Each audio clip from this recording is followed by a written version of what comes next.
नमस्कार, आपके साथ मैं हूं सबीना तामंग देशमुख। देश और दुनिया की तमाम जरूरी खबरों के लिए देखते हैं धमाकेदार 50।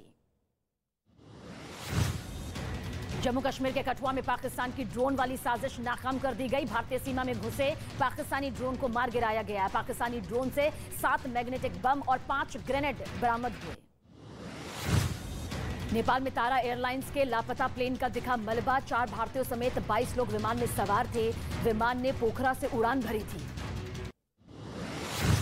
मध्य प्रदेश के गुना में लूट की हैरान करने वाली वारदात सामने आई। बाइक सवार बदमाशों ने महिला के गले से चेन लूटी। महाराष्ट्र के ठाणे में शक्कर से लदा हुआ ट्रक मेट्रो पिलर से टकरा गया। हादसे में ड्राइवर बुरी तरह से जख्मी। यूपी के आजमगढ़ में लकड़ी के एक गोदाम में भीषण आग लग गई। दमकल की गाड़ियों ने मौके पर पहुंचकर आग पर काबू पाया। हालांकि तब तक लाखों रुपए का नुकसान हो चुका था। राजस्थान के जोधपुर में तेज हवा की वजह से एक पेड़ अचानक सड़क पर गिर गया। इसकी चपेट में आकर एक शख्स जख्मी हो गया। इस घटना का एक सीसीटीवी वीडियो भी सामने आया। मथुरा में प्रशासन ने अवैध निर्माण पर बुलडोजर चलाया। मथुरा में जीएलए यूनिवर्सिटी के पीछे बने करीब 5000 वर्ग मीटर इलाके में अवैध निर्माण को ध्वस्त किया गया। छत्तीसगढ़ के कोरबा में डिज्नीलैंड उत्सव मेले में अचानक झूला खराब होकर हवा में लटक गया। गनीमत रही कि बड़ा हादसा टल गया। झूले में बीच हवा में फंसे सभी लोग सही सलामत नीचे उतार लिए गए। मध्य प्रदेश के जबलपुर में एक रिटायर्ड फौजी ने खुद को गोली मारकर आत्महत्या कर ली। पुलिस के मुताबिक पत्नी से अनबन थी। राजस्थान के जयपुर में एक लड़के की पिटाई का वीडियो वायरल। इस वीडियो में कुछ बदमाश मिलकर एक लड़के को पीटते हुए दिखाई दिए। हैरानी की बात यह रही कि पूरी वारदात का वीडियो आरोपी ने खुद ही सोशल मीडिया पर अपलोड किया। लखनऊ के एक मदरसे में 2 बच्चों को जंजीर से बांधने का वीडियो सामने आया। हालांकि बच्चों के माता पिता ने आरोपी मौलवी पर कार्रवाई करने से इनकार कर दिया। यूक्रेन के पलटवार से रूसी सैनिकों को काफी नुकसान। ज़ापोरिज़िया में ज़ेलेंस्की के सैनिकों ने एक बार फिर रूस के टैंक तबाह किए। यूक्रेन में रूस के खिलाफ पलटवार जारी। ज़ेलेंस्की के सैनिक ने रूस की बख्तरबंद गाड़ी को टारगेट करके उड़ाया।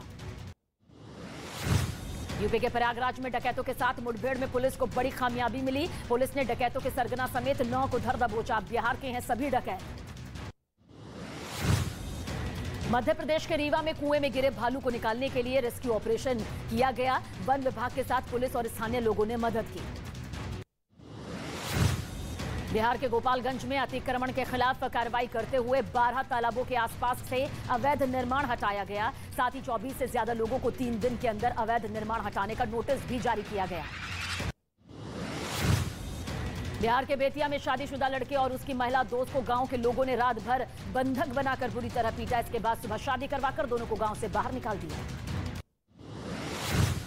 जम्मू के बिश्नहा में शराब की दुकान खुलने पर लोगों ने जमकर विरोध किया। इस दौरान प्रदर्शन कर रहे कुछ लोगों ने शराब की दुकान में तोड़फोड़ भी की। यूपी के हरदोई में बारातियों से भरी बस और बाइक की टक्कर होने की वजह से बस में आग लग गई। इस हादसे में बाइक चला रहे शख्स की मौत हो गई। बस में सवार लोगों ने कूदकर अपनी जान बचाई। उत्तराखंड के रुद्रप्रयाग में लापता 7 लोगों की तलाश में एसडीआरएफ का रेस्क्यू ऑपरेशन जारी। ये सभी लोग पांडव शेरा ट्रैक में ट्रैकिंग के दौरान लापता हो गए थे। पंजाब की मान सरकार का नशाखोरी के खिलाफ एक्शन तेज।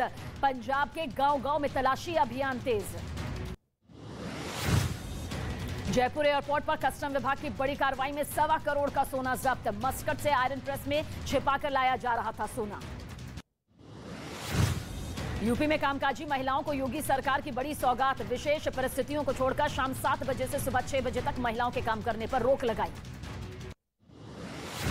हरियाणा के सिरसा में मनोहर लाल खट्टर ने कहा, बीजेपी सरकार में किसी भी तरह का भ्रष्टाचार बर्दाश्त नहीं। खट्टर ने सिरसा में बीजेपी की प्रगति रैली को संबोधित किया। प्रधानमंत्री नरेंद्र मोदी ने मन की बात में स्टार्टअप की तारीफ की। पीएम मोदी ने कहा, देश में यूनिकॉर्न की संख्या 100 के पार हो गई। पीएम मोदी ने यह भी कहा कि भविष्य में स्टार्टअप के क्षेत्र में नई उड़ान देखने को मिलेगी। गुजरात दौरे पर पहुंचे केंद्रीय गृह मंत्री अमित शाह ने गोधरा में पंचामृत डेयरी और पंचमहल जिला सहकारी बैंक के कई विकास कार्यों का उद्घाटन किया। इसके साथ ही मोबाइल एटीएम वैन का भी शुभारंभ किया। देवबंद में जमीयत की बैठक में यूनिफॉर्म सिविल कोड का विरोध किया गया। कहा गया कि सभी को अपने मजहब को मानने का अधिकार है, यूनिफॉर्म सिविल कोड को छेड़ना सही नहीं। जमीयत उलेमाए हिंद की बैठक में ज्ञान वापी और मथुरा को लेकर नसीहत दी गई। सरकार राजनीतिक दलों और धार्मिक वर्ग अतीत के गड़े मुर्दे उखाड़ने से बचे। यूक्रेनी सेना रूस पर लगातार पलटवार कर रही है। युद्ध के दौरान यूक्रेनी सेना ने सटीक निशाना लगाकर रूस की बख्तरबंद गाड़ी को तबाह किया। मुंबई से गोरखपुर आ रहा स्पाइस जेट का विमान हादसे का शिकार होने से बच गया। खिड़की में दरार पड़ने के बाद वापस मुंबई में ही लैंडिंग करवानी पड़ी। मध्य प्रदेश के शिवपुरी में पुलिस ने शादी के दौरान चोरी हुए गहनों के बैग को बरामद कर लिया। करीब 20 लाख के गहनों से भरा बैग 22 मई को एक शादी समारोह के दौरान चोरी हो गया था। हरियाणा के कुरुक्षेत्र में केजरीवाल ने दिल्ली के सरकारी स्कूलों की जमकर तारीफ की। केजरीवाल ने कहा कि मौका मिलने पर हरियाणा के स्कूलों की तस्वीर भी बदल देंगे। यूपी के बहराइच में ट्रक और टेम्पो की जोरदार टक्कर में 7 लोगों की दर्दनाक मौत, जबकि 12 से ज्यादा लोग जख्मी। सभी लोग दर्शन के लिए अयोध्या जा रहे थे। सीएम योगी आदित्यनाथ ने हादसे पर दुख जाहिर किया। दिल्ली के पास यूपी के गाजियाबाद पुलिस ने मुठभेड़ के दौरान 2 इनामी बदमाशों को ढेर कर दिया। चेकिंग के दौरान भागने की कोशिश कर रहे थे दोनों बदमाश। लखनऊ में यूपी बीजेपी की प्रदेश कार्य समिति की बैठक में सीएम योगी आदित्यनाथ ने पीएम मोदी की जमकर तारीफ की। योगी ने कहा कि पीएम मोदी के 8 साल के कार्यकाल के दौरान देश नई दिशा में आगे बढ़ रहा है। यूपी के प्रयागराज में जमीन विवाद के दौरान गोली लगने से एक शख्स की मौत हो गई, जबकि 2 लोग गंभीर हालत में अस्पताल में भर्ती। पश्चिम बंगाल के कई मामलों में कोर्ट की तरफ से सीबीआई जांच के आदेश पर टीएमसी नेता अभिषेक बनर्जी भड़क गए। पश्चिम बंगाल के हल्दिया में रैली के दौरान अभिषेक बनर्जी ने कहा कि अदालत की मिलीभगत से हर मामले की सीबीआई जांच हो रही है। भारतीय नौसेना का सबसे पुराना युद्धपोत आईएनएस गोमती 34 साल बाद रिटायर हो गया। अब इसे लखनऊ में म्यूजियम के तौर पर रखा जाएगा। कश्मीर के अनंतनाग जिले में मुठभेड़ में हिजबुल के 2 आतंकी ढेर कर दिए गए। कोलकाता में सेना के जवान को आखिरी विदाई दी गई। लद्दाख सड़क हादसे में हुई थी 7 जवानों की मौत। असम के सिलचर में 26 रोहिंग्याओं को हिरासत में लिया गया। ये सभी दिल्ली से ट्रेन में बैठकर असम जा रहे थे। यूक्रेन पर रूस का हमला अभी भी जारी। बेलग्राद में बीती रात रूस ने ताबड़तोड़ 7 रॉकेट दागकर बड़ा नुकसान किया। रूस के खिलाफ यूक्रेन के सैनिकों का जोरदार पलटवार। खेरसोन में होवित्जर से रूसी सैनिकों को जवाब दिया गया। यूक्रेनी सेना ने एक रूसी टैंक पर कब्जा किया। यूक्रेन की सेना की तरफ से रूस के T-72A टैंक पर कब्जा करने का वीडियो जारी किया गया। नैनीताल में एक सड़क हादसे में कार ड्राइवर की मौत हो गई। जोखिया के पास 50 मीटर गहरी खाई में गिरी थी कार। रूस के यूक्रेन पर हमले और ज्यादा तेज हो गए। रूसी सैनिकों की जोरदार गोलाबारी में 20 यूक्रेनी सैनिकों को मारने का दावा किया गया। यह हमला कहां हुआ, अभी इसकी पुष्टि नहीं हुई।